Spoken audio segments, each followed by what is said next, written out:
estamos aqui iniciando os nossos programas do Movimento Pedal. O Movimento Pedal, para quem não sabe, iniciou como um grupo do Strava, um grupo de ciclistas aqui do estado do Ceará, que utilizam, né, a plataforma do Strava para marcar seus treinos, marcar suas atividades. E esse grupo se estendeu às redes sociais, né? E agora a gente está iniciando aí essa nova etapa com o podcast. E hoje a gente vai entrevistar o Felipe Costa Melo Cunha, 32 anos, casado e professor. Você, Felipe. Olá, pessoal, tudo bem? Inicialmente é um prazer estar aqui participando desse podcast com o Emanuel, tá? Primeiro podcast no qual eu participo, então estou descobrindo aqui como é que vai funcionar, mas acredito que tenhamos muitas coisas boas aqui a debater e muitas trocas de experiências interessantes, tá? É isso aí.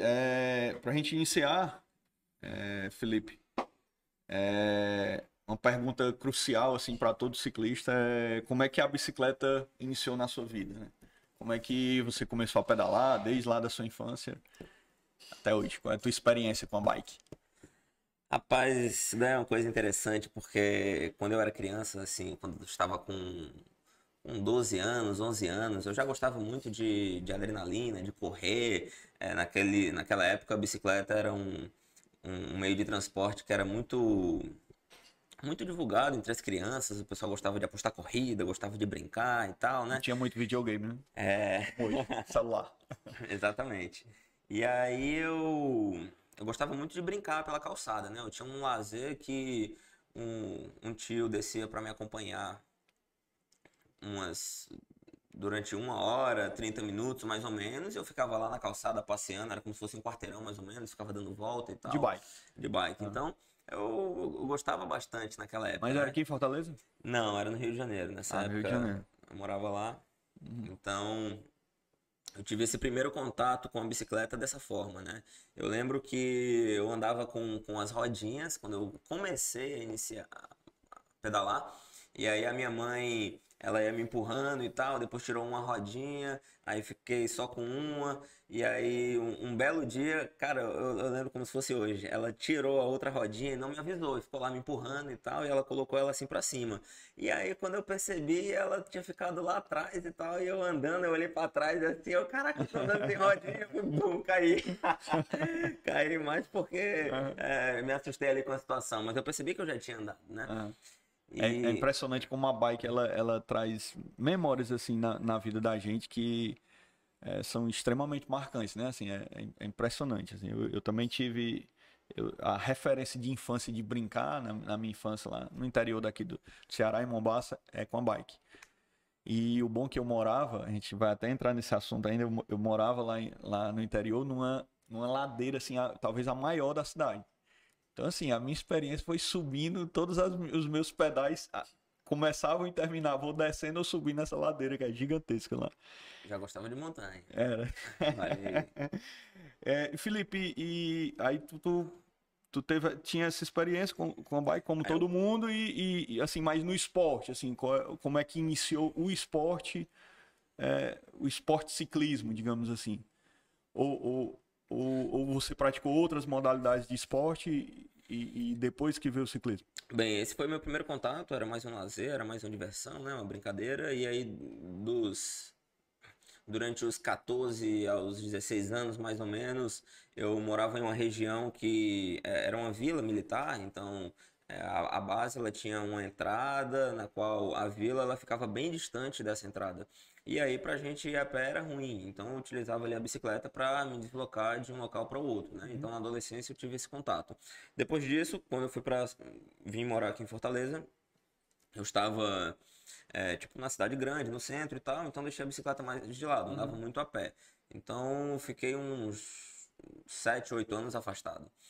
E aí depois, por conta do sobrepeso, questão de saúde, eu comecei a correr, mas eu não tinha um acompanhamento, comecei a correr por conta própria, e aí acabei desenvolvendo uma lesão, tá? E por conta dessa lesão, o médico pediu para eu parar de correr, eu ficar só nadando e pedalando, para eu tentar fortalecer a musculatura e não perder o cardio que eu tinha ganho, né? Eu não ter ali Entendi. impacto com o joelho. Então você teve sobrepeso Exatamente. nessa fase aí da adolescência. Não, na parte que eu tive sobrepeso, eu já estava com 27 anos, Ah, é? 28 anos, mais ou Então é menos, né? recente, Já né? estava de idade, é recente. Estava trabalhando bastante, não estava Uhum. cuidando da minha saúde. E aí me encontrei com sobrepeso e por orientação médica eu comecei a correr, não tive acompanhamento, tive essa lesão. E aí fiquei realmente com um novo acompanhamento médico que era para pedalar. E eu no início eu achei ruim. Eu, poxa, mas eu gosto mesmo de correr e tal, eu vou pedalar, vou nadar e Pedalar tal. sempre é mais difícil, né? Tem toda a logística, toda, né? Exatamente, que não é simples. Correr, O você bota um investimento tênis também que é ali, dá uma maior, volta né? no quarteirão e tal, é mais É. rápido, né? Mais prático. E aí, o que que aconteceu? Cara, quando eu comecei a nadar e a pedalar, eu simplesmente me apaixonei, simplesmente eu gostei. Gostei muito, gostei bastante. E aí, quando passaram uns 2, 3 meses do meu tratamento, o médico deu alta pra correr. Aí eu, pô, agora eu vou querer correr, nadar e pedalar. Vou incluir a corrida aí, não vou querer Pô, deixar já de iniciou, pedalar já não, né? iniciou no triatlo aí. Então eu iniciei do triatlo dessa forma, né? E aí eu fiquei um tempo curtindo as provas, né? Fiz uns sprints, uns olímpicos e tal, gostava de nadar, pedalar e correr. Mas acontece que das 3 modalidades, o que eu me apaixonei mais foi o ciclismo, né? Foi o pedal. E aí quando o trabalho ele teve que ter uma demanda maior, digamos assim, do meu horário, uma disponibilidade maior, eu tive que deixar algumas modalidades de lado. Era muito mais prático e mais fácil eu deixar a bicicleta e a natação, só correr, porque era mais prático, né? Mas eu fiz justamente o contrário. O que Você, tá, demanda mais tempo, dá você mais ficou entre a trabalho. praticidade e a paixão. Exatamente. E Isso aí aí. foi quando eu optei por ficar só no ciclismo e aí comecei a treinar, né? Mas, Felipe, vamos lá. Vamos só retomar aqui.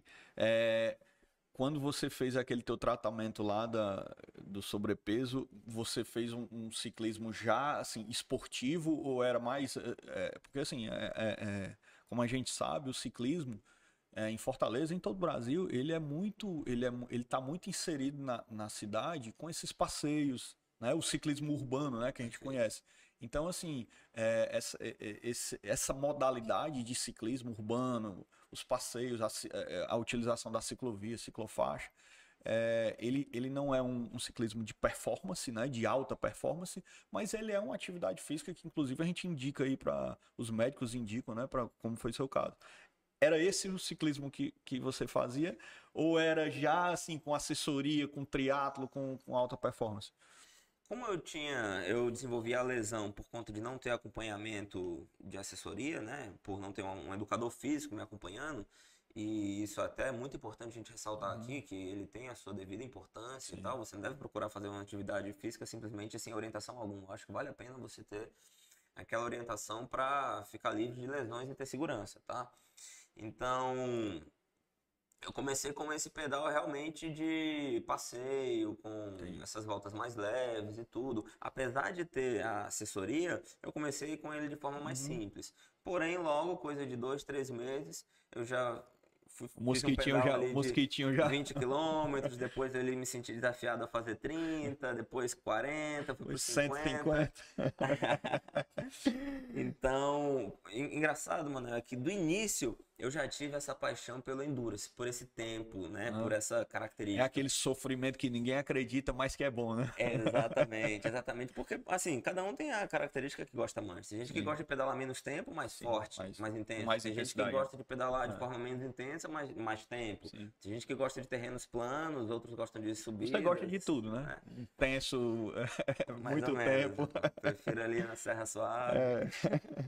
É. Quando você iniciou no triatlo, aí eu já ia te perguntar quais são as modalidades do ciclismo que você tem experiência, que pratica hoje ou já praticou, enfim. Bom, eu Mountain pedalei uma bike, vez de BMX motobike, e... né? Eu nunca Ah, pedalei de BMX, ah. nunca fiz XCO, XCM, tá? Eu não tenho Para quem experiência não com sabe aqui, mountain bike. XCO, XCM são modalidades do mountain bike, né? Um é circuito, outro é mais estradão, como a galera costuma falar aí. Um é mais intenso, outro é com mais resistência, um tem umas manobras a serem feitas, né? Tem. Então eu não tive O mountain experiência bike, com tu, tu teve MTB. experiência? Não teve? Não, não. Com mountain Não. bike eu tive só aquela experiência de passeio urbano, mas a Sim. minha primeira bicicleta, quando eu fui iniciar o tratamento médico, foi uma Speed. Foi uma entendi. Audax Ventus 1000, uma azulzinha, né? Eu sei qual é. Pronto, então essa foi a minha primeira bicicleta. Realmente eu cheguei na loja e falei, rapaz, eu queria uma bicicleta aqui, uma Speed, eu queria uma bicicleta bem simples para iniciar realmente. Aham. Eu quero iniciar e não tô querendo gastar muito dinheiro porque isso é um tratamento médico. Mas Pegou uma... mal imaginava eu que desse tratamento médico iria se desenvolver para performance, né? Ah, entendi. Eu acho que muitos atletas acabam entrando dessa maneira, né? É, Muitas pessoas acabam entrando ali como um tratamento, como indicação, como fortalecimento, acabam gostando, criando uma paixão e aí começa a querer desenvolver cada vez mais e mais. eu sempre achei que você deve realmente começar assim, porque realmente o ciclismo, ele não é um esporte fácil. Ele não é um esporte fácil de se investir, não é barato, não é fácil da logística do treinamento. Então, assim, você iniciar com alto investimento, com uma bike que às vezes não vai lhe dar um ganho de performance que ela pode lhe dar, né? Eu sou defensor de que você inicie com a bike de entrada, que você, né, invista o que você pode, não vá fazer loucuras, né?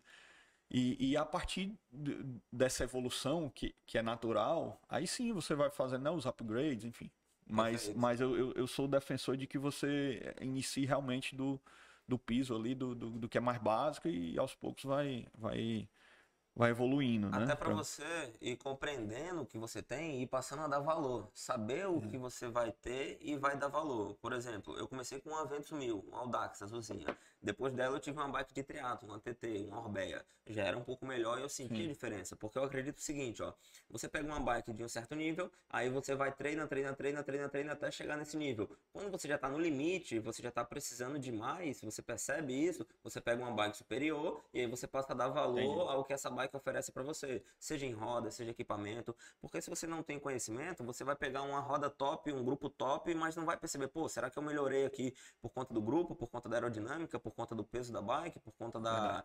da das rodas ou É, mesmo do eu, pneu, né? Porque são detalhes que eles são perceptíveis. Então eu saí da Ventus 1000 para essa TT, essa Orbea. uma Depois dessa escadinha, né? Orbea, peguei uma Super Sixzinha Aham. simples de entrada, depois uma Super Six Evo, a melhor, né? Depois eu já peguei uma Soul, Aí o fui para limite é o série céu. 7, né? E aí eu fui valorizando cada Cada item ganho, que a né? bike Cada oferecia. ganho. E é legal você perceber isso, É né? verdade, porque assim, o que a gente vê, Felipe, é que o mercado é muito sedutor para tudo, né? E Uhum. não é diferente no ciclismo, para as bikes.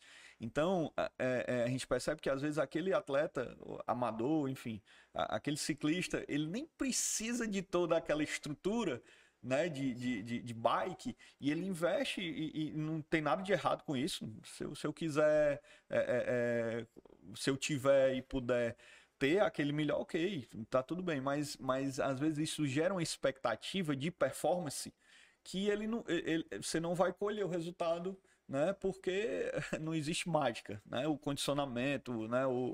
Que a gente ainda vai chegar lá, mas as métricas, enfim, elas interferem às vezes muito mais do que o equipamento, né? Perfeito. Eu acho que, tocando nesse assunto, Manel, são dois pontos aí a serem considerados, que são os seguintes. A mudança de equipamento ela é interessante para dar um ânimo, para dar um estímulo, uma coisa nova. Ela dá aquele gás, aquele up, Nada você como uma fica mais sapatilha nova, né? você fica mais animado, um capacete novo, um grupo novo, uma roda nova, enfim, você tem Sim. aquela animação. Porém, o treino, se você tiver equipamentos bons, mas não tiver realmente o treino ali efetivo em dia, ele não vale nada, entende?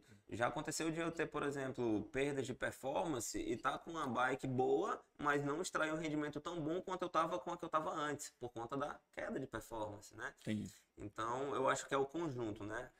Felipe, a gente viu aqui que você é casado e é professor. Me diga uma coisa, como é a rotina de treino? A gente que conhece o que é o ciclismo, porque o ciclismo, principalmente o ciclismo de estrada, ele tem um quê a mais de dificuldade, digamos assim. Perfeito.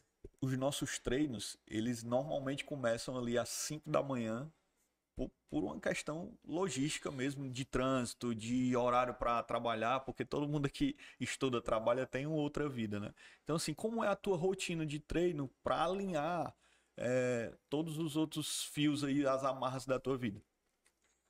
Cara, vamos lá. Eu sou casado, né? Eu tenho dois animais de estimação, usei 2 filhos. né? Então eu considero uma família realmente, então eu vou chamar assim, dessa forma, família. E quando eu falo família também envolve minha mãe, minha Sim, irmã, meu claro. pai, né? Um conjunto.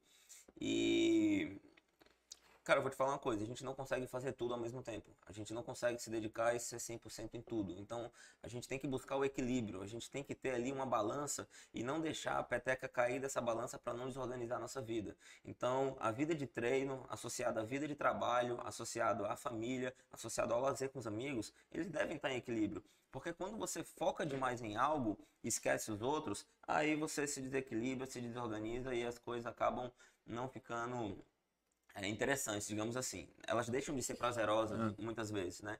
Então, realmente não é fácil.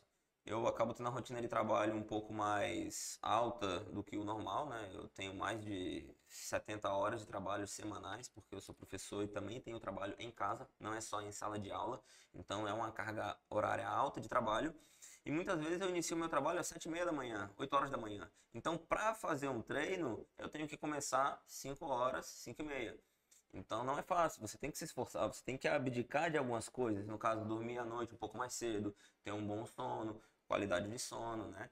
Então, pô, quando a gente tem que fazer uns longos e é durante a semana, tem que sair 4h20 de casa, 4h30, então é um esforço que você tem que ver se tá, é, se você realmente quer pagar aquele preço por conta do que você quer colher, né? Então vamos lá, você treina pela manhã, depois você trabalha à tarde e à noite No você teu tem que ter caso, um no teu ambiente com caso, a família, um né? dia, um dia de treino, um dia normal seu. Você sai que horas? Aí de lá, quando você termina seu treino, você vai pro trabalho. Como é que funciona a tua rotina, assim? Se você fosse desenhar um dia, sei lá, uma terça-feira. Bom, vamos lá. Uma terça-feira. Terça-feira é o dia que eu tô trabalhando no momento em Acopiara, né, no interior. Ah, Então, então ainda tem terça-feira a viagem. tem a viagem. Mas na terça-feira eu inicio o trabalho às 7 horas da manhã, né? Então, o que que acontece? Como eu tenho que iniciar o trabalho às 7 horas da manhã, eu tenho que sair 4h10, 4h20 mais ou menos para realizar o treino. Geralmente é um treino regenerativo na terça-feira, no momento, né? Então, um treino que dura ali em torno de 2h30, mais ou menos. Com esse meu cálculo, eu saindo 4h20 mais ou menos, eu consigo retornar ali próximo ao horário de estar no trabalho e rapidamente eu finalizo o treino direto no trabalho, onde eu já deixei lá umas roupas, umas coisas organizadas, tomo banho lá, como alguma coisa e vou direto para a sala de aula. E aí Sim. na terça-feira, por exemplo, eu dou aula de 7 até as 9, depois em outra turma de 9 até as 11 e aí tem um espaço para almoçar, que é de 11 até 1h da tarde. 1h da tarde novamente eu volto a dar aula, de 1 até as 3, de 3 até as 5. 5h20 eu estou na rodoviária pegando um ônibus para chegar em Fortaleza. Chego em Fortaleza 1h da manhã, basicamente. E na quarta-feira? Na quarta-feira tenho treino 4h50, 5 horas da manhã. E depois? Depois trabalho. O trabalho começa na quarta-feira às 9h20. E aí vai de 9h20 até 7h30 da noite. É uma rotina bem, bem exaustiva. É uma E como rotina é que pesada. você faz o alinhamento com tua vida pessoal? Sair, a tua vida social, enfim. Como é que você alinha, assim, tem que ter eu acho que tem que ter um alinhamento principalmente com a patroa, com a Sim. mulher em casa, tem que ter essa compreensão. E eu acho assim que quando isso está muito bem encaixado, é uma coisa bacana que você falou, é, é muito caro. A gente paga o preço de acordar muito cedo, de às vezes ter que dormir um pouco mais cedo também, mas o que a gente colhe só a gente sabe, né? Que, assim, os Exatamente. benefícios, não só de saúde, mas de não só saúde física, mas mental também. Eu acho que quando você tá bem de saúde, quando você tá bem mentalmente, espiritualmente, você tá bem em casa, com a família, aí o trabalho, as outras coisas acabam sendo uma consequência, sabe? A paz eu acho que ela já começa vindo daí. Então, vou te dar um exemplo. No domingo, eu só realizei um treino de serra porque a minha esposa me acompanhou. Se não fosse ela, eu não teria ido, porque eu tava cansado, tava com preguiça, tava querendo descansar e tal. E ela chegou, não, eu vou com você, a gente vai lá, eu vou de carro, eu fico fazendo tal coisa e tal, eu te acompanho. Então, isso foi um estímulo diferenciado, né? Então, quando a gente consegue ter ali um relacionamento na qual outra pessoa consegue compreender, somar com você, te ajudar, Então, você só tende a crescer em ambos os lados. Eu acho que isso daí faz parte, né? Eu sei que não é fácil uma pessoa que não pratica o esporte incentivar uma que pratica. As duas, quando vivenciam a mesma coisa, claro que é muito fácil. Mas quando você gosta muito de uma pessoa e vai convivendo e você não vive, não tem a mesma sensação ali que ela, mas você tem uma noção de como se trata, aí eu acho que as coisas fluem, tá? Então, como é que é a rotina envolvendo o pessoal? Procuramos, no caso, tentar se organizar da seguinte forma: eu viajo segunda e terça-feira, ela viaja também segunda e terça-feira. Então, segunda e terça-feira, estamos ambos viajando a trabalho, estamos fora de casa. Então, conseguimos colocar os nossos dias. Porque imagina, por exemplo, se ela viajasse segunda e terça e eu viajasse quarta e quinta, iríamos ficar basicamente uma semana quase sem que um se namoro à ver. distância, né? Exatamente, né? Então a gente tenta casar esses momentos. Vou te dar um exemplo. Dia de quinta-feira. Dia de quinta-feira é um dia que eu acabo o trabalho cedo. Eu acabo o trabalho 18h40, 18h50 mais ou menos. Então é um dia que a gente tira para curtir a nossa quinta noite. Então Entendi. a gente tem tipo uma quinta do vinho, a gente sai para comer uma pizza, tem um momento para jantar. Se a gente quiser sair com outro casal, a gente se organiza e tal, vê alguns amigos. Perfeito. Então temos essa organização. Isso por quê? Porque na sexta geralmente é um treino leve, é um treino mais tranquilo, então a gente consegue fazer isso daí na quinta-feira. Na quarta já é mais complicado, então talvez a gente combine ali um almoço. Ela tem o horário do almoço ali parecido com o meu, então a gente combina ali para se encontrar e aí a gente vai se organizando dessa maneira. A rotina ela é muito O corrida, ela é muito pessoal, puxada. o trabalho e o esporte, né? Tudo Exatamente. bem alinhado. A gente vai procurando se encaixar. Dentro dessa tua rotina de treino, como é que tu visualiza o risco que todos nós corremos, que isso já é público e notório, digamos assim, o risco do trânsito? Qual é o local que você treina? Como é que você visualiza é, o- os veículos? Como é que é o comportamento deles aqui em Fortaleza, o respeito?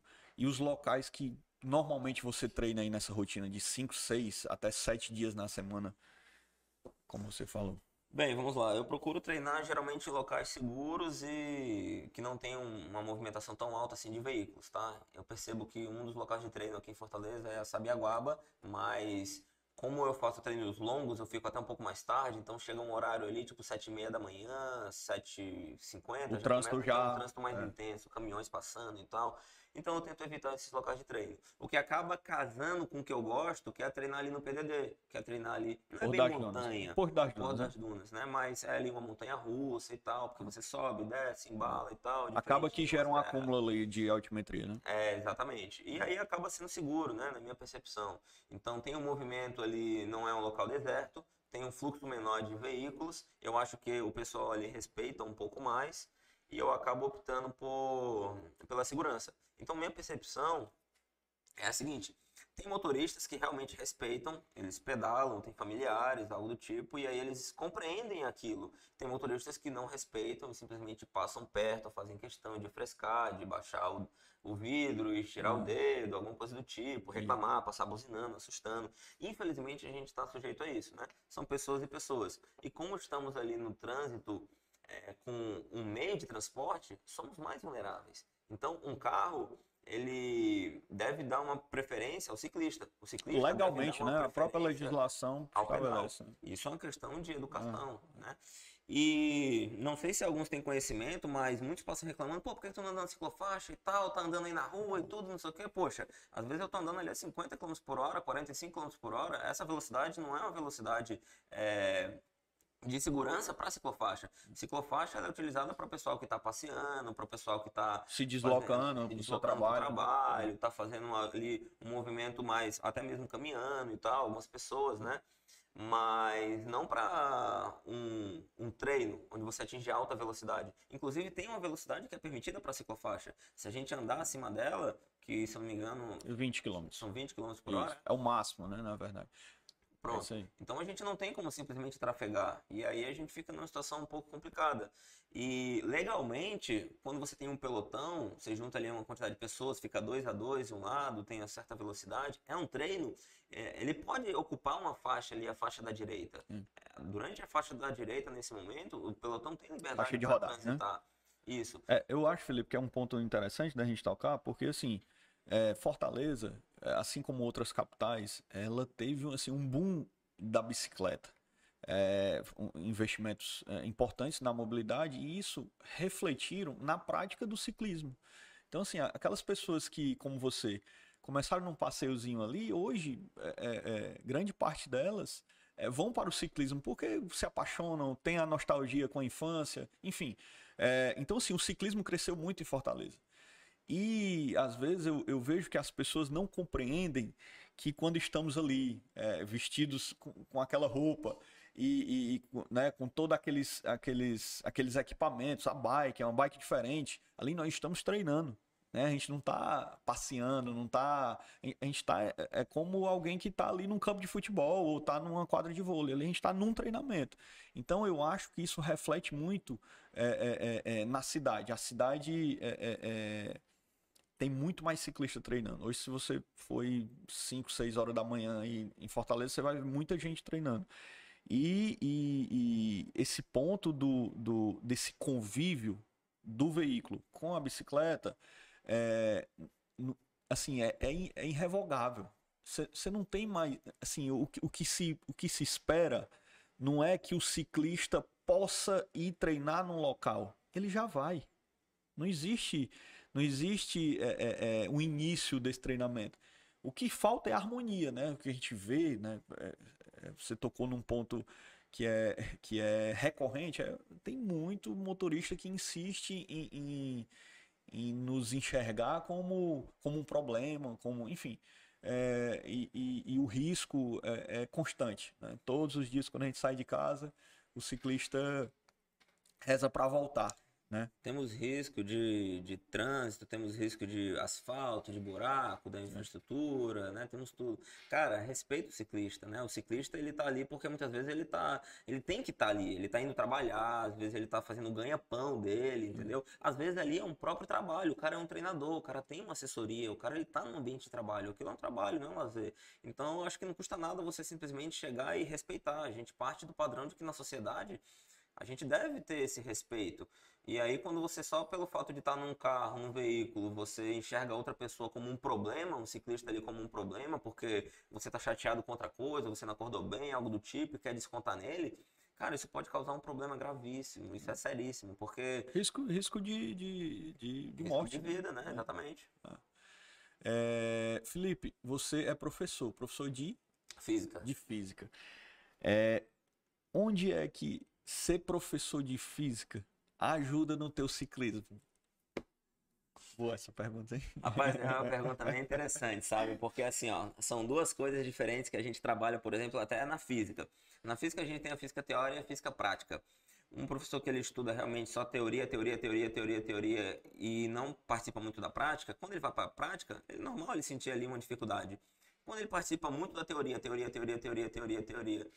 desculpa, quando ele participa muito da prática, e aí ele vai desenvolver algo ali teórico, ele talvez sinta ali uma dificuldade, né? Então, digamos que seria juntar os dois. Tem coisa que na teoria é muito bonito, é muito ideal, você faz umas situações para serem perfeitas, para conseguir explicar e tudo, né?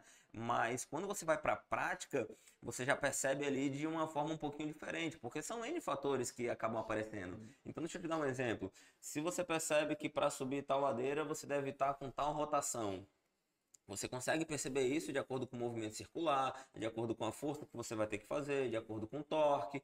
Mas acontece que quando você vai executar aquilo na prática, você tem um atrito do chão que você considera, tem um atrito da resistência do ar que você considera, tem a reação do seu corpo, como ele está naquele momento. O vento. Entendeu? Tem o vento, né? Então, são alguns fatores que acabam aparecendo e aí você mistura as coisas. Então, a teoria, ela ajuda muito. Mas na prática, surgem algumas coisas que o resultado ele acaba dando ali um pouquinho diferente. Mas então quer dizer que quando você está lá planejando o seu treinamento ou está executando seu ciclismo, existe alguma razão, alguma reflexão física, né, do teu conhecimento teórico? Poxa, aqui eu vou aumentar minha rotação porque eu vou, né, gerar uma resistência menor, enfim.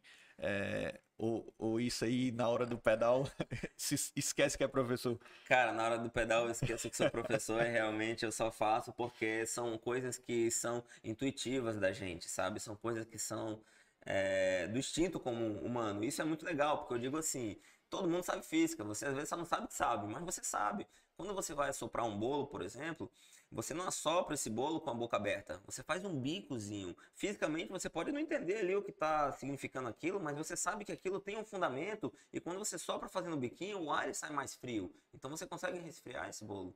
Então tem coisas que você não vai pensar, por Essa aí eu exemplo, não sabia, não. Que esfriava. Eu pensava que era só para dar mais pressão. não, você não só com a boca aberta, você verdade. faz um bico e tal, porque, pô, fisicamente você tá tendo ali uma expansão, é diabática, o ar tá saindo por um pequeno orifício, então ele sofre uma expansão, quando ele sofre uma expansão, ele resfria, mas, pô, você não pensa nisso, Não. só chega e faz, né? Então, a mesma coisa no ciclismo. Você percebe que você consegue desenvolver um torque maior, você consegue subir uma ladeira se você colocar uma coroinha e uma catraca maior, né? Você não pensa, tipo assim, eu vou ter que colocar aqui tal relação de marcha, porque essa marcha vai me ajudar. Não, você só coloca e vai. Depois, se você quiser estudar e tal, você entende. Poxa, a corrente ela foi projetada, coroa maior para cá, coroa menor para cá. Catraca maior para cá e para cá. Por que ela foi invertida? Não é para você colocar ela trocada assim, não faz sentido. É porque a marcha pesada, ela é coroa grande com catraca pequena, a marcha leve é coroa pequena com a catraca grande. Então a combinação é para ser feita dessa forma, não é para a corrente ficar torta, Ficar cruzada, né? cruzada. E às vezes você simplesmente acaba, pô, tendo um desgaste maior da corrente, a corrente caindo e tal, e pô, não sei por quê. Aí na aula de física o professor vai explicar isso, movimento circular. Aí o cara, poxa, realmente faz sentido, professor, eu entendi e tal, você compreende. Entendi. Então, resumindo o que eu quero dizer, na prática, com a intuição, você simplesmente Vai. usa, não pensa muito, chega e faz. Felipe, o ciclismo evoluiu bastante, assim. Eu tenho talvez poucos anos, 4, 5 anos de ciclismo de estrada, mas a gente já percebe que as tecnologias e essas métricas, elas têm ficado mais comuns para os ciclistas no modo geral. A gente que é ciclista amador e principalmente para o ciclista profissional, né? Desde a utilização de frequência cardíaca e agora os medidores de potência, né, que você vai explicar melhor, conseguem aferir ali qual é a força que você está colocando na bike, enfim. Até que ponto isso é importante para a evolução, para a performance do ciclista, ou o negócio é subir na bike, sentar o pé e acabou-se, né? Até que ponto isso ajuda? Cara, eu acho que um dos melhores parâmetros que você tem para desenvolvimento de treino é a percepção de esforço. Porque ali você sabe que são dias e dias. Tem dias que você sente que seu corpo está melhor, tem dias que você sente que seu corpo está pior e tal, varia. A frequência cardíaca ela é um parâmetro muito importante, porém ela também é variável, depende de outros fatores. O dia que você dormiu mal, consequentemente, no dia seguinte de treino, sua frequência vai estar um pouco mais alta. O dia que você estiver muito descansado, muito tranquilo e tal, sua frequência pode estar mais baixa. Então, é muito variado. E claro que isso eu estou citando, mas também muda de corpo para corpo, de organismo para organismo, né? Então, eu acredito que esses parâmetros eles são extremamente importantes para a gente conseguir uma melhora, né? Você percebe ali que poucos detalhes, quando você vai estudando, você vê que faz sentido. Quando você começa a entender algo, você percebe que isso pode ser interessante para você, isso pode te ajudar. Por exemplo, Você usa medidor de potência, eu uso medidor de potência. Antes eu não usava, eu achava que não era interessante. mas você sentiu assim que isso lhe ajudou, lhe evoluiu no ciclismo ou não fez? Senti perfeitamente. São dados ali, são parâmetros que a gente vai analisando, vai olhando, vai entendendo, né? Vai comparando e vai conseguindo desenvolver o treino de uma forma melhor. Quando o professor ele pede para a gente fazer um treino com a potência normalizada, com a potência média, com a potência ali instantânea, então você Pouca seguindo esses variação, muita parâmetros, variação, né? exatamente, você começa a entender melhor como é que funciona. E eu acho que é extremamente útil. Por exemplo, teve um material de bicicleta que eu nunca tinha utilizado. E aí eu falei assim, rapaz, câmbio eletrônico. Eu nunca tinha utilizado câmbio eletrônico. Eu falei, rapaz, não acho interessante não, câmbio eletrônico e tal. Acho que isso daí é modinha e tudo, né? E aí teve um colega que chegou pra mim e falou o seguinte, Felipe, tu tá dizendo que não acha interessante, que não é bom, não é legal e tal, porque tu nunca usou. Eu faz o seguinte, usa, experimenta e tal, compara, tira suas próprias conclusões e aí tu pode extrair algo mais sólido, digamos assim. Tu pode realmente dizer, não gostei por conta disso, não gostei por conta disso. Então eu acho que a gente tem que experimentar. A partir do momento que a gente experimenta e começa a comparar, testar, aí sim é útil, é interessante. E aí quando eu comecei a utilizar o câmbio eletrônico, eu percebi a diferença. Você não quer outra vida, hein? Eu não quero outra vida. Ele realmente é mais ágil, ele é mais preciso, ele é mais útil. A gente pode comparar o carro. Né? O carro manual e o carro automático. Pode, exatamente. Colocar ali um semiautomático. Rapaz, tem uma infinidade de coisas ali que você pode fazer. Cara, você segurar um botão ali, sair descendo as marchas para que você quer. Você apertar um botão ali, descer 2, 3, algo do tipo. E isso é muito útil. Interessante. São as evoluções aí que o ciclismo... Talvez num próximo episódio a gente até traga isso mais a fundo. São as evoluções. Mas aproveitando aqui, Manel, tocando na ideia, teve um colega que me perguntou recentemente, ele não estava entendendo a diferença ali da potência ali do Strava medida, a potência normalizada, a potência normal. Ele estava achando que era a mesma coisa. E eu usei um exemplo. Você não usa só o Strava, você usa outras plataformas também no teu treinamento. Isso, o Garmin, né? Eu utilizo o TrainePeaks, onde eu pego alguns treinos e coleto alguns dados, faço algumas análises, né? Eu acho interessantíssimo. E eu simplesmente expliquei para ele duas coisas. Poxa, ó, imagina que você vai subir uma montanha. Você vai subir, sei lá, a Pendanga. Você pega a parte onde começa realmente a inclinação e onde finaliza. A Pendanga, ela basicamente ela não tem desnível, ela não tem descida, ela é só subida. Então, quando o cara começa a fazer força... Pendanga, para quem não sabe, é uma serra aqui no Maciço Baturité, não é isso? Isso, perfeito. Muito conhecida aí do ciclista. Belos até Me parece que você tem até um troféuzinho por lá, não tem? Ainda não? Vai chegar lá um dia. Aí o que acontece? Esses dois ciclistas, eles vão subir essa montanha e um deles vai parar de pedalar ao longo de um período e o outro não. O que acontece? Como ela é só subida, então a potência normalizada, ela tende a ser igual à potência média, porque ele não vai parar de pedalar. E a normalizada é aquela potência média do período que foi pedalado. Se você parar de pedalar, ela ele não vai é contar na soma. Né? Entendi. Exatamente. Agora, se você fizer, por exemplo, uma subida de serra com, por exemplo, Guaci, subida pelo Guaci, saindo de Redenção e indo para Guaramiranga também, pegando aquele trecho onde tem subidas e descidas, né?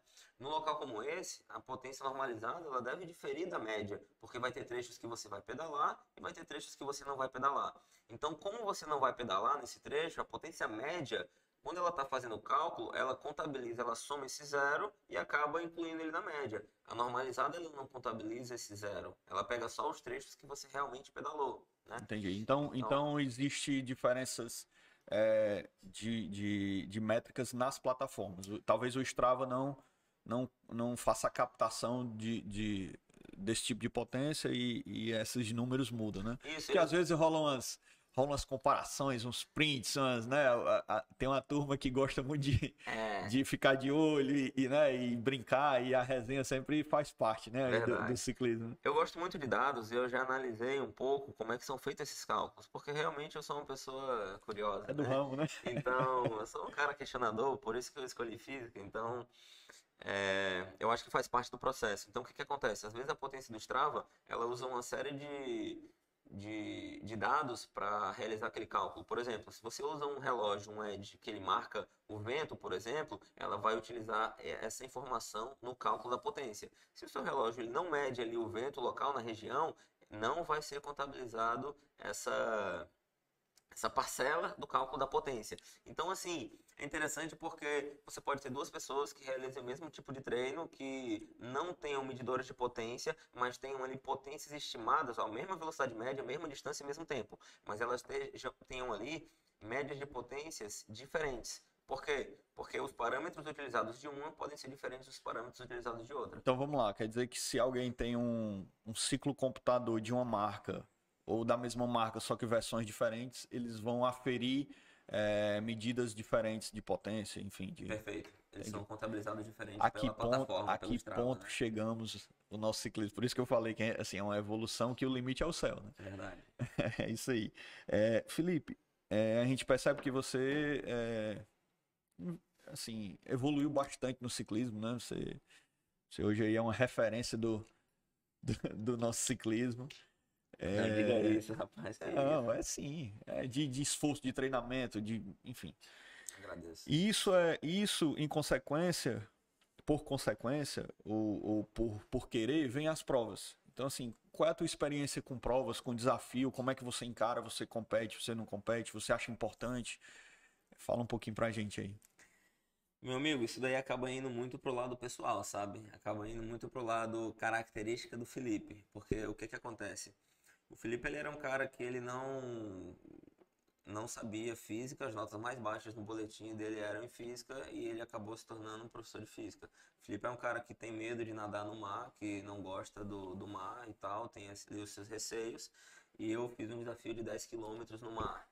O Felipe é um cara que, tipo, tinha ali um receio de pedalar, teve uma queda numa montanha, caiu num treino de serra, foi a primeira vez que eu fui conhecer a pendanga, eu Na caí, pedanga, me né? acidentei e fiz um desafio lá do Everesting. Então eu acho que a ideia aí está muito mais voltada para o esforço, né? Ela está mais voltada para a superação, para a disciplina. Então eu gosto de provocar desafios pessoais na qual eu crio metas e eu tento simplesmente buscá-las. Então, eu não tento me comparar com as outras pessoas porque são parâmetros diferentes e aí eu perco as minhas margens, eu não consigo me comparar. Então, não dá, tipo, fulano de tal numa prova, fulano de tal num treino foi melhor que eu, de uma forma ou de outra. Não tem como se comparar porque você não sabe o que ele fez no dia anterior, na noite anterior, você não sabe como está a rotina. Agora, eu já posso me comparar comigo mesmo. Eu sei o que eu fiz antes, eu sei como é que foi minha alimentação, como é que foi minha rotina, meu treino. Então eu posso ver, poxa, eu consigo melhorar nisso, nisso e naquilo, porque eu fiz isso e isso que eu acho que eu não fui tão bem, não fui tão realizado, né? Então, a Então, ideia de você se comparar. na verdade, você compete com você. Isso, a ideia de você se comparar com você mesmo, de você competir com você mesmo, ela é muito melhor porque isso não causa estresse, não causa frustrações e você consegue ver o desenvolvimento. Você não tem como se comparar com outra pessoa e perceber o desenvolvimento. Você vai ter o quê? A referência a outra pessoa, mas se a outra pessoa deixar de treinar, ou se a outra pessoa treinar mais, você não sabe como é que está o fluxo dela. Então tem que ser você consigo mesmo. Se você está dormindo melhor, se você está fazendo isso e aquilo, eu acho que é a melhor ideia.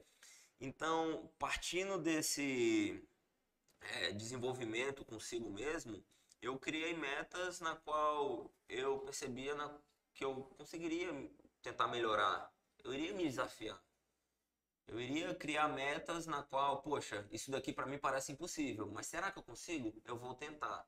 Então, a partir disso foi quando eu comecei a procurar esses desafios pessoais, onde muitas vezes as pessoas diziam que era loucura. Vai Fala nadar um 10 pouco. quilômetros? Isso é loucura, não tem para quê? Para que você vai fazer isso e tal? Não, isso é uma realização minha, isso é um desafio pessoal. Eu tenho vontade de fazer isso porque, enfim, não é para os outros, não é para mostrar isso ou aquilo. Você falou de uma prova Everest, né? É um Isso. desafio, como é que ela funciona aí? Fala um pouquinho pra gente aí. Só não Bem, fala da minha parte, tá? que isso. O Everest é um desafio mundial na qual ele tem algumas séries, né? Você pode subir a altimetria que é do Everest, o meio Everest, o Everest 10K, o Double Everesting e o Triple Everesting. A altimetria do Everest são 8.818, se eu não me engano, metros. Pô, sacanagem, esqueci agora. Bom que a gente vai cortar aí. Vamos dar uma olhada aí, porque esse dado é importante falar correto aí. Dá uma Vamos lá. olhada aí. Altimetria do Altimetria Everest. do Everest. Eu acho que, se não me engano, são Vai gerar vai 8.818. gerar aqui Né? aquele bastidores, como é o make-off. Making off, né? Porra, o cara fez um desafio, esqueceu isso, hein? Altimetria. Mas tá muito bom, cara. Tá oito tranquilo. mil Altimetria. oitocentos Ver- e dezoito, se eu não me engano. Ou 28. Não, 40. 8.000. 8.848,86. Pronto. 8.848,86. Pronto. Então, Deixa eu só refazer a pergunta que aí. Faz o corte. Você falou aí sobre o Everest, né? Uma prova, um desafio. Onde é que ele ocorre? Como é que funciona esse desafio aí de ciclismo? bem, o Everesting ele é um desafio mundial, né? Virtual, na qual você consegue fazer em qualquer local que você esteja. Ele consiste na ideia de você subir a altimetria do Everest. São 8.848 metros de altimetria, de elevação, né? De ganho. Então você pode fazer um meio Everesting, que seria no caso a metade, o Everesting completo, o 10K, que são 10.000 de altimetria, o Double Everesting 2 vezes, ou o triplo. E é um desafio muito interessante porque é para quem gosta de montanha, de resistência, de subidas. Então não é aquele cara que tem ali simplesmente força, tanta explosão, velocidade, sobe rápido. É aquele cara que gosta de ficar subindo ali muito tempo, que gosta de vivenciar a serra, gosta de curtir o clima. Até porque um desafio desse, ele é muito longo, você não consegue fazer ele em poucas horas. Então, o desafio Everesting é basicamente isso. E você fez? Como é Pois que é, foi? eu completei o Everesting 10K, né? Fui o primeiro nordestino a conseguir realizar esse desafio e até então eu não sabia desse título, outras pessoas já tinham tentado, né? Temos alguns atletas que fizeram o Cearense ou Everesting. nordestino? É, Nordestino? é, Poxa. nordestino. Eu tenho ciência de que alguns conseguiram o Everesting mesmo, mas o 10K não tem Então registros aqui. 10.000 metros 10.000 metros de de altimetria. altimetria acumulada. Eu subi basicamente 16 vezes a Pendanga e foi uma das experiências mais incríveis que eu já tive na vida. Foi uma série de fatores assim que apareceram nesse dia Fala um que pouquinho pra gente aí, preparação, alimentação, logística, como é que foi aí? Bom, eu estimei o seguinte, como a Pendanga, ela é um local onde a Serra da Pendanga, você tem ali 7,8 km, vamos colocar aqui 8 km, tá? De subida, e você tem um ganho ali de elevação entre 750 a 800, do início realmente ao topo, eu achei a serra ideal para fazer porque eu não iria quebrar muito com planos. Então iria realmente ser só subida, subida, subida e pronto, né? Subia, descia, subia, descia. Subia, descia, subia, descia, subia, descia. O descanso era enquanto descia a serra. Então o local escolhido foi esse, inicialmente, foi a Pendanga. Aí a preparação durou em torno de 4 a 5 meses, já tinha um volume já considerável de treino, gostava de pedalar durante muito tempo. Então, o meu treinador ele foi aos poucos aumentando o volume. Foi interessante porque eu procurei algumas pessoas para me orientarem nesse desafio na época e muitas pessoas diziam: não, que isso? Não faz sentido, não, você tá maluco, não dá certo e tal. E aí, quando eu simplesmente expliquei a história pro Jardel, cara, Jardel, seu treinador. Jardel Silva, exatamente. Cara, ele me abraçou e encontre um louco tão louco quanto, né? Então, ele, cara, vamos nessa, vai Vem o dar certo e Jardel, tal, tal. bora showzão, é isso aí, mano. Pois é, e Vamos ele, pra tipo, cima, showzão. cara, ele acreditou em mim antes de eu mesmo acreditar, tá entendendo? Foi algo assim surreal. Dá Fiquei certo o showzão. impressionado. Ele, não, dá certo, tá, vamos fazer assim, assado, assado, assado. Vixe, pois vamos mesmo, agora que vamos, tá entendendo? Eu precisava só disso, de um pontapé. E aí ele fez a minha periodização e tal, eu consegui desenvolver muito bem, passei por algumas dificuldades ao longo dos treinos e usei os treinos para corrigir muita coisa para o dia. Por exemplo, eu não sabia como meu corpo ia reagir à noite, porque eu imaginava que ia dar 25 horas a 28 horas, por exemplo, de desafio. E ele simplesmente passou um treino para eu ir para lá e subir a Pendanga 6 vezes numa noite. E às 8 horas da noite terminar 4 5 horas da manhã. E eu já estava fazendo isso algumas vezes, mas durante o dia. Durante a noite, não. E quando eu fui à noite, eu percebi que eu senti sono, me senti cansado, faltou cafeína. A alimentação ela não pode ser ali demais para não dar aquele peso e dar aquele sono para o sangue se direcionar para a digestão e você ficar com sono, né? Então, eu senti muito Ele não frio. fez sozinho, não é Eu fui porque com segurança ali, né? segurança, Fui com né? segurança para ir me acompanhando, iluminando e tal. Então, assim, é muito monótono. Eu percebi que eu ia ter que trabalhar muito mais a cabeça, porque eu não conseguia enxergar muita coisa. Era tudo escuro, só o céu, que era um pouco ali mais claro, a pista e a luz. Então era aquilo ali durante 50 minutos, depois descia mais 50 minutos do mesmo jeito, descia mais 50 minutos do mesmo jeito. Então eu percebi que à noite, além de ter a variação de temperatura, eu ia ter esses outros parâmetros para me desafiar assim para vencer e graças a Deus que eu consegui fazer esse treino. Eu não consegui completar esse treino. Eu fiz simplesmente 4 subidas e aí fui embora. Eu fiquei triste, fiquei chateado, puxa, não vou conseguir e tal. Eram 6 subidas, eu fiz só 4 e tudo, tudo. Não, mas treino é para isso, pra gente treinar, pra gente errar, pra gente ver como é que funciona e ter esse tempo para corrigir, né? Então, o meu planejamento foi esse. A minha alimentação, basicamente, eu já tinha uma noção do que fazer. Você comeu o que durante o Eu tomei desafio, poucos assim? géis porque o gel ele acaba me deixando enjoado, então Aham. não consigo tomar muitos, eu Questão consigo tomar no digestiva, né? máximo 3 ou 4, não passa disso. E aí eu comi massa, comi um macarrão com carne moída, sem tomate, isso daí foi o meu jantar. Eu comi pão, os pães eles foram variados, né? Tinha pão com doce de leite, tinha pão com Nutella, tinha pão com goiaba. Eu comi também algumas bolachas salgadas, o salgado era muito interessante. Eu coloquei algumas Isso no fatias de intratreino, bolo, durante. isso no intra-treino. Algumas fatias de bolo, coloquei Coca-Cola, tomei um Energy Quick. Mas não almoçou. O meu almoço foi macarronada. Eu comi macarronada 2 vezes, durante a janta e durante o almoço. Porque eu comecei na sexta-feira às 15 horas e terminei no sábado às 8 horas da noite. Que é isso? Então, não É estava brincadeira, previsto viu? ser esse tempo todo. É porque realmente as coisas fugiram do controle. Teve algum problema na logística, mecânico, alguma coisa? Porque sempre tem, né? Bom, eu não imaginava ter esse tipo de problema, mas estava previsto que seria sol, o dia seria claro e tal. Mas eu estava meio que preparado ali para um pouco de chuva, não muita, né? Então, quando eu fiz a primeira subida, tava tudo dentro das normalidades, de repente começou a chover. E começou a chover, você não tá entendendo, não. Não foi pouco, não. Começou a chover muito, muito. E eu, poxa, logo agora começou a chover e eu comecei a ficar com frio. Mas eu não, vamos continuar. Coloquei uma camisa por cima e coloquei um corta-vento e continuei. O frio foi aumentando, aumentando, aumentando.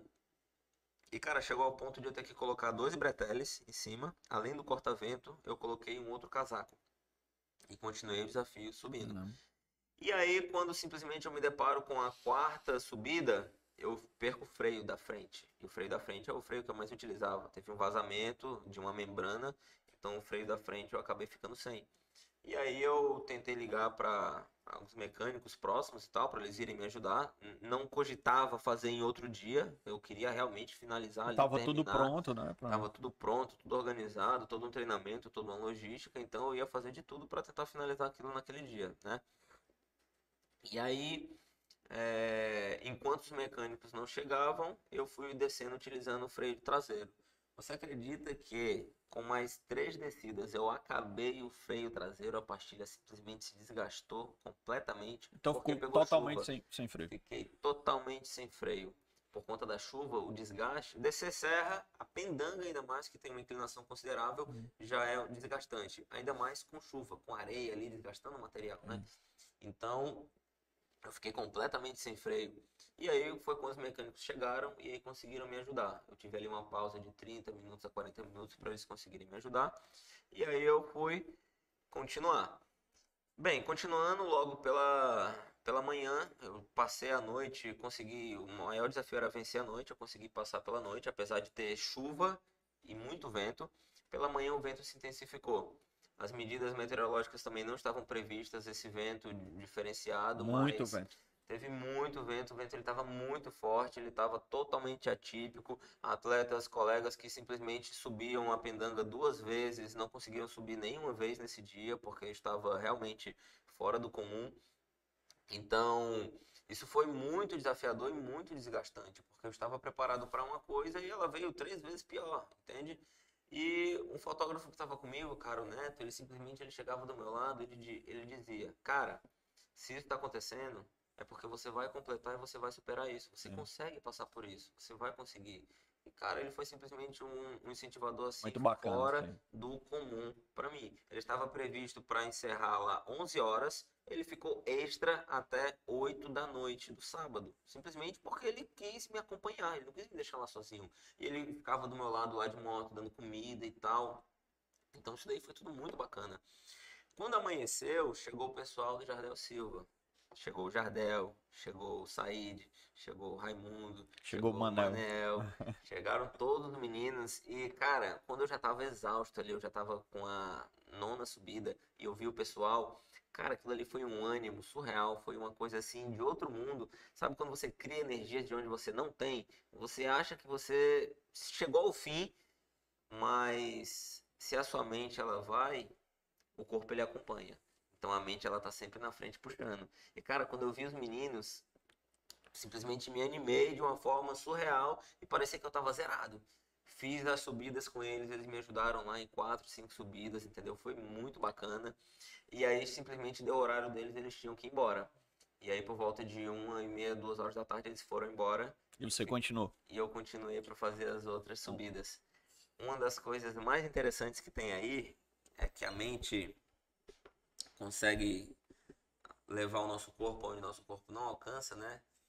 É porque foi o seguinte, na última subida, cara, foram 16, né? Na última subida, ela foi a mais forte de todas. Ela foi a que eu subi em menos tempo de todas. A minha esposa, ela foi na moto atrás e ela foi do meu lado me acompanhando. Ela tava do meu lado ali me filmando. Vai, amor, é a última, é a última.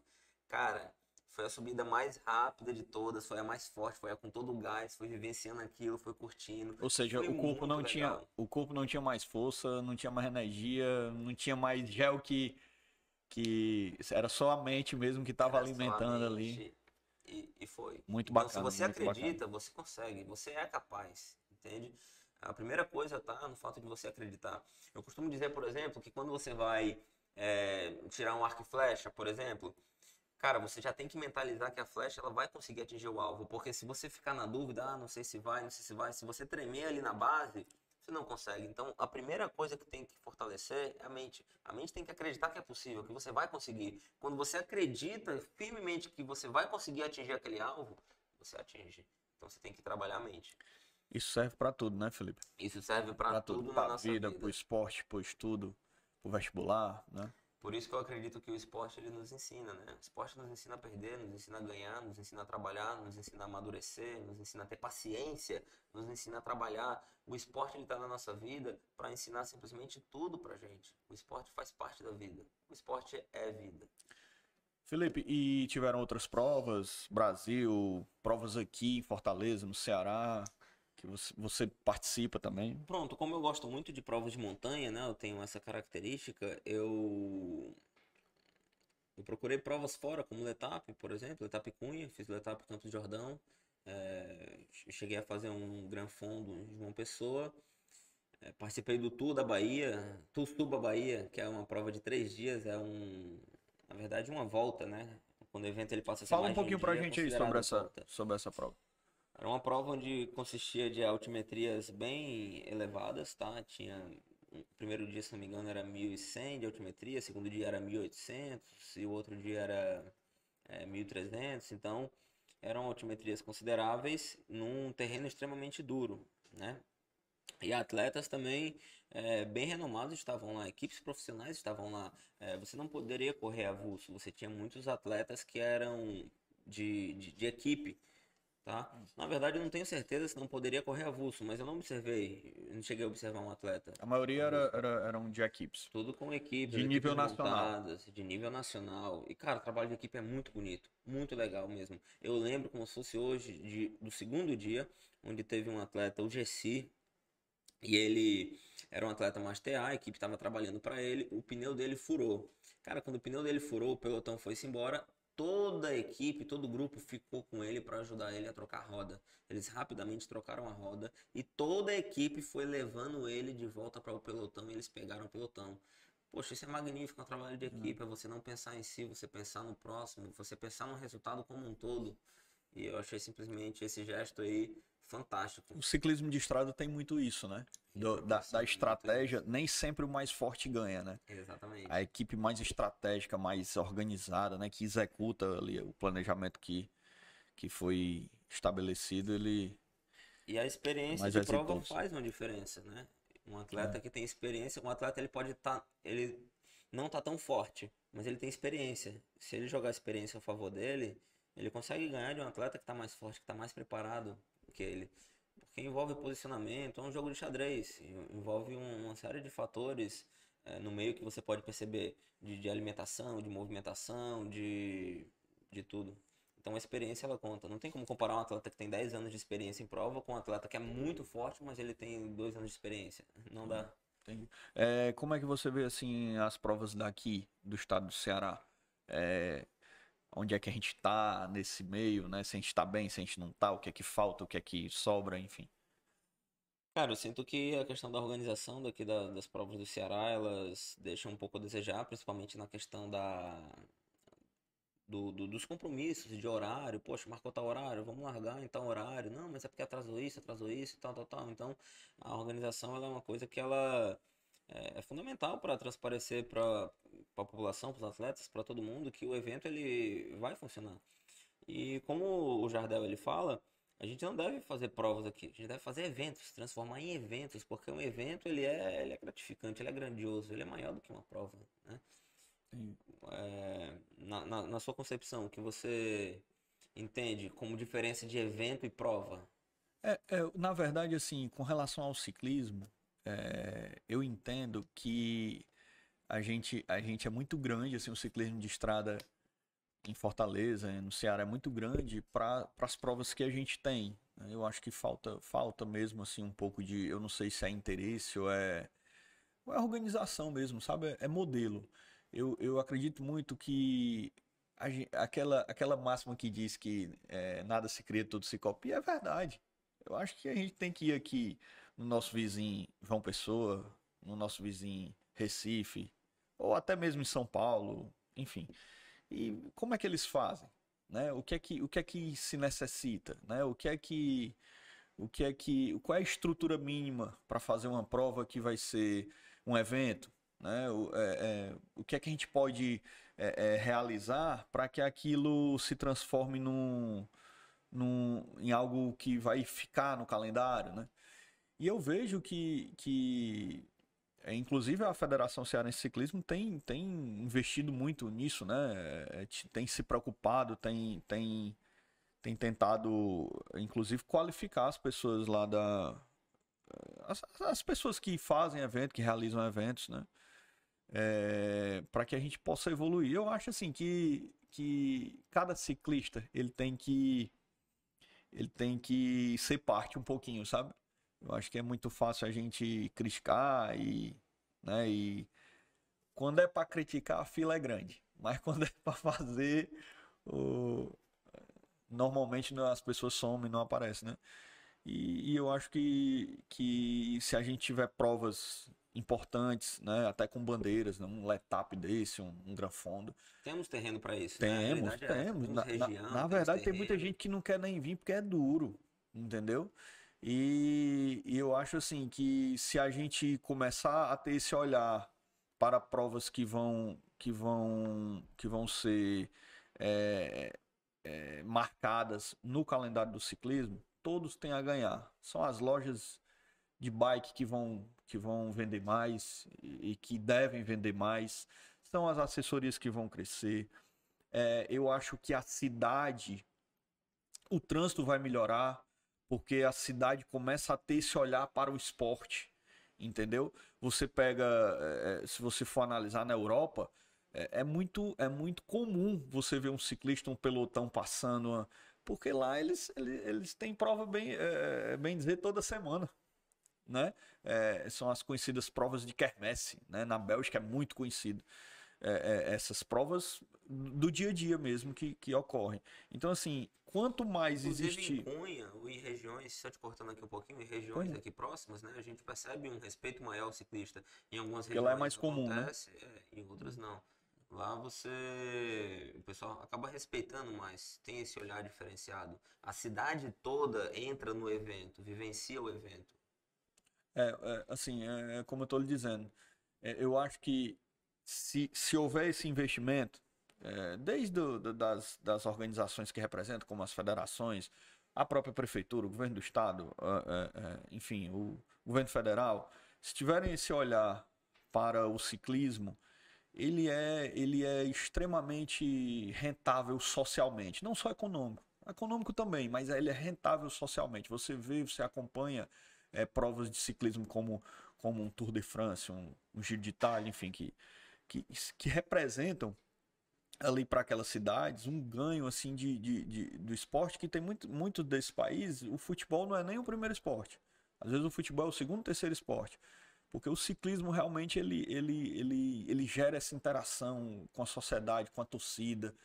E eu acho que nos falta ainda, no estado do Ceará, em Fortaleza, nos falta, mas eu creio que a gente está caminhando aí para que isso melhore, enfim.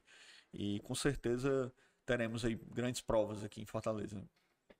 Felipe, a gente falou muito aqui de competições de alta performance, mas no pedal, no treino, até na competição, sempre tem a resenha. A gente sabe que nos grupos de WhatsApp, nos treinos, nos pós-treinos, nos cafés, sempre tem aquela resenha.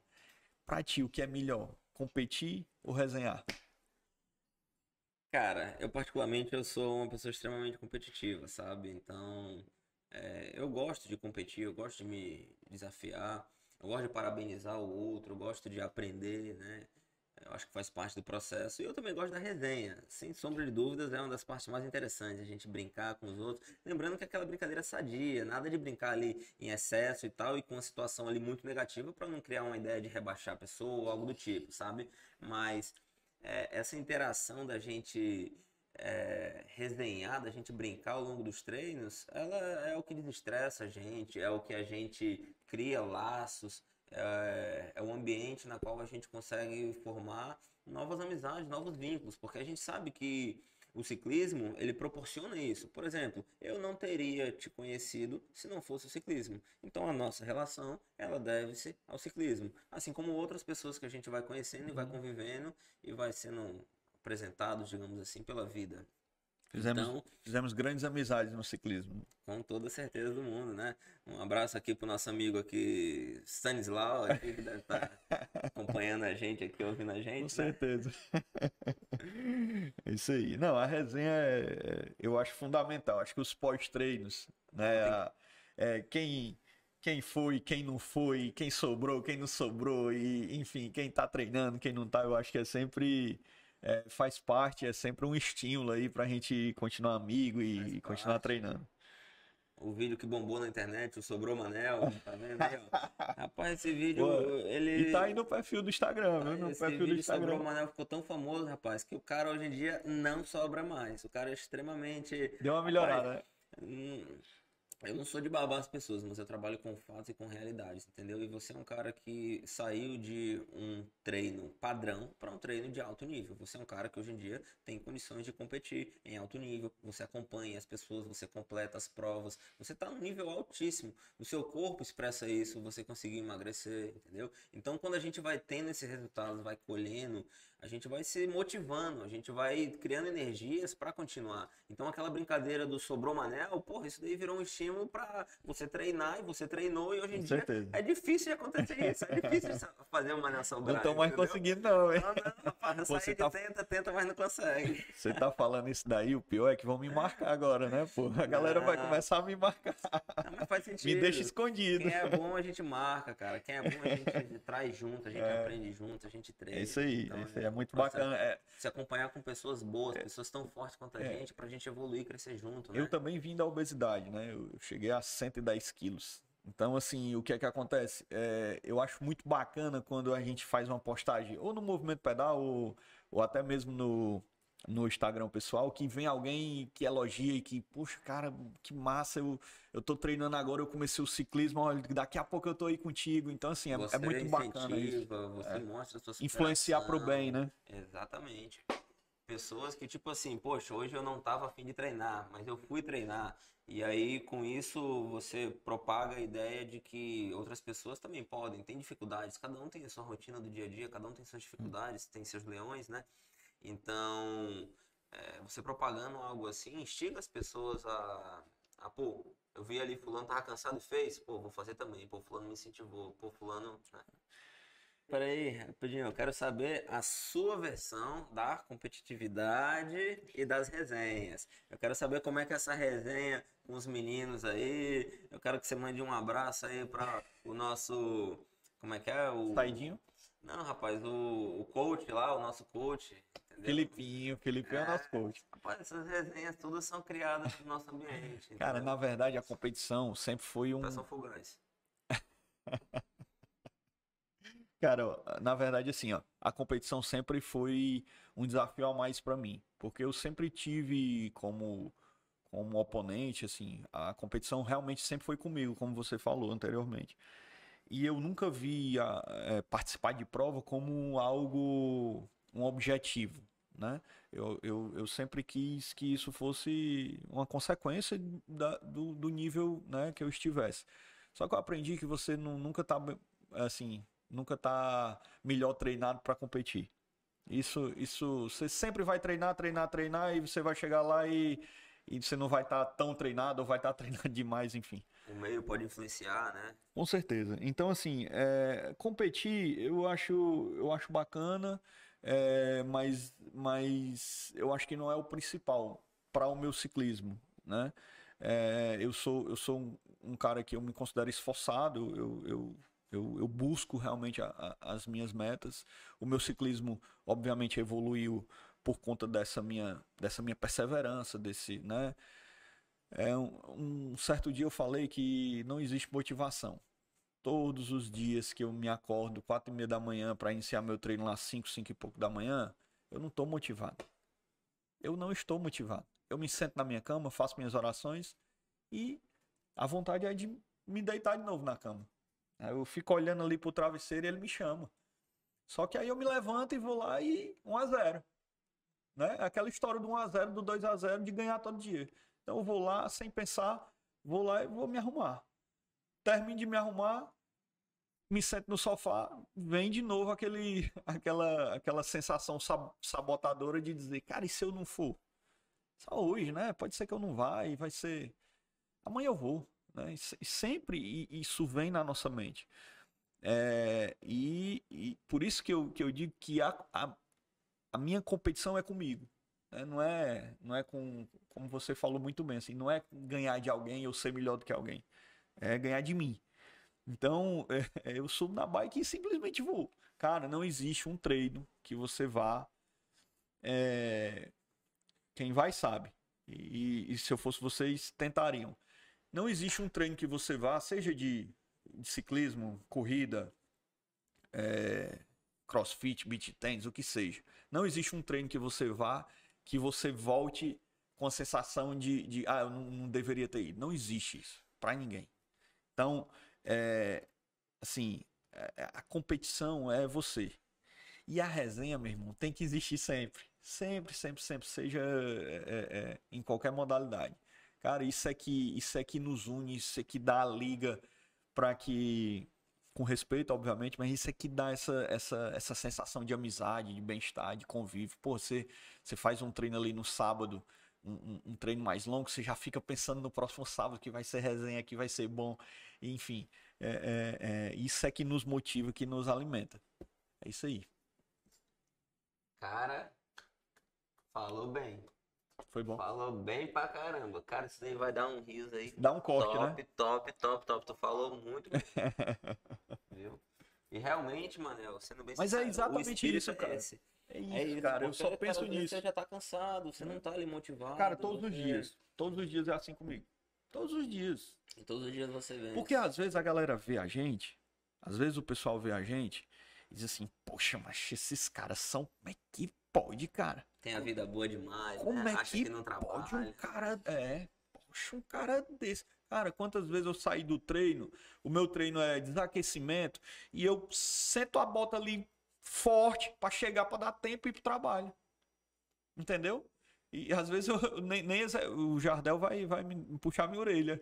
Mas às vezes o meu desaquecimento tá no mesmo nível de potência. Sim. Porque eu tenho Tem uma hora, horário, entendeu? Então, às vezes a galera vê assim, sei lá, com aquelas roupinhas e tal, bonitinho, acha que aquilo ali é sabe, é o coach de esporte, que é o cara que já acorda pulando, não. Cara, não somos profissionais, somos amadores, né? Mas somos amadores muito disciplinados. A realidade é essa, né?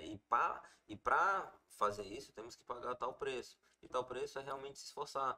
Porque senão a gente treinaria o quê? Em outro horário, né? Passaria o dia treinando, descansando, no outro dia treina e descansa, mas a gente tem que acordar 4 e pouco da manhã, porque a gente tem o objetivo de treinar.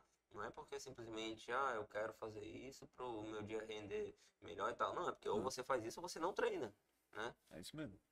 É isso mesmo. Estivemos hoje aqui com o Felipe Costa, né? Um ciclista professor, Foi um prazer, Felipe. Eu tenho certeza que você deixou aí a gente muito mais motivado para, além de treinar e estudar também, né? E ficaram muitas soluções, mas também muitas dúvidas que com certeza vai ser motivo da gente se encontrar mais vezes aqui em outros episódios. Foi um prazer e a gente agradece. Eu que agradeço, mano. Foi realmente extremamente gratificante e prazeroso estar aqui com esse debate.